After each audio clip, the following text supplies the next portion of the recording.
నేను first time మెడిటేషన్లో కూర్చున్నప్పుడు నాకు ఇక్కడ ఏదో షాక్ కొడుతున్నట్టు ఇక్కడ ఈ కన్ను అలా కనిపించింది. దాని తర్వాత ఎక్కువగా ఉన్నప్పుడు నేను కళ్ళు తెరిస్తే నేను కింద పడుకోన్నాను. సోఫాలో స్టార్ట్ చేస్తే కింద పడుకోన్నాను. దాని తర్వాత సెకండ్ టైం మళ్ళీ లేచి స్టార్ట్ చేసినప్పుడు నేను ఈ క్వశ్చన్ అడగాలనుకున్నాను, ఎందుకు ఇలాగ అవుతుంది అని. కానీ మెడిటేషన్లో స్టార్ట్ చేయగానే ఒక మనిషి మెడిటేషన్ చేస్తున్నట్టు కనిపించాడు. ఇంకా అదేదో పవర్ లాంటి ఇచ్చాడు. ఇక్కడ కన్నుకి కడుతుంది.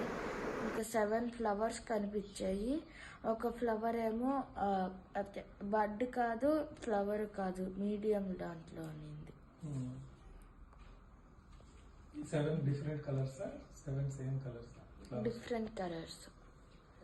Describe the red, blue, orange, green. All 7 colors. అటంటే కొన్ని ఒక్కొక్కసారి ఒక్కొక్కటి బ్రైట్గా అవుతున్నాయి. ఒకసారి రెడ్ బ్రైట్గా అయితే అది నార్మల్గా అయిపోయి పింక్ బ్రైట్గా అవ్వద్ది. దాని తర్వాత గ్రీన్ బ్రైట్గా అవ్వద్ది. అలాగా అవుతుంది. అంతేనా?